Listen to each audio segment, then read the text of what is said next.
હું તો ખાલી એટલું જ કહીશ, સત્ય ઈ સનાતન છે, સનાતન ઈ સત્ય છે.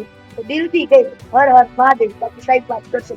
આજે મારા ક્લાયન્ટને એક અમને અહીં પૂછપરછ માટે હાજર થવા માટે પોલીસ દ્વારા લીગલ નોટિસ હતી. પોલીસને એમની તપાસમાં સંપૂર્ણ સહકાર આપવા માટે અમે કટિબદ્ધ છીએ.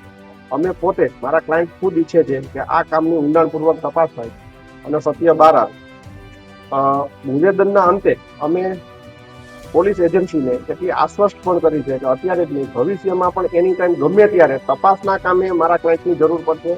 મારા ક્લાયન્ટ સત્ય સાથે તપાસના કામે આપને સહયોગ આપે. સુપ્રીમ કોર્ટે એ અંગે અલગ અલગ મત મતાંતરો છે, પણ નક્કી કરવાની સત્તા પોલીસ અધિકારીને છે. એટલે એ વિશે મારે કેવું કે આમ જ કરવું જોઈએ, એ પોલીસ નક્કી કરે વધારે બેસ્ટ. કીર્તિ પટેલ પર હજી એક ફરજ રૂકાવટનો કેસ એવો છે કે જેની તપાસમાં કીર્તિ પટેલને બોલાવવામાં આવેલ નથી. અને અમે એ કેસમાં પણ આપના માધ્યમથી કહેવા માંગીએ પોલીસ એજન્સીને કે અમારા ક્લાયન્ટ છે, મારા ક્લાયન્ટ છે, એ કેસમાં પણ સહકાર આપવા માટે બંધાયેલા.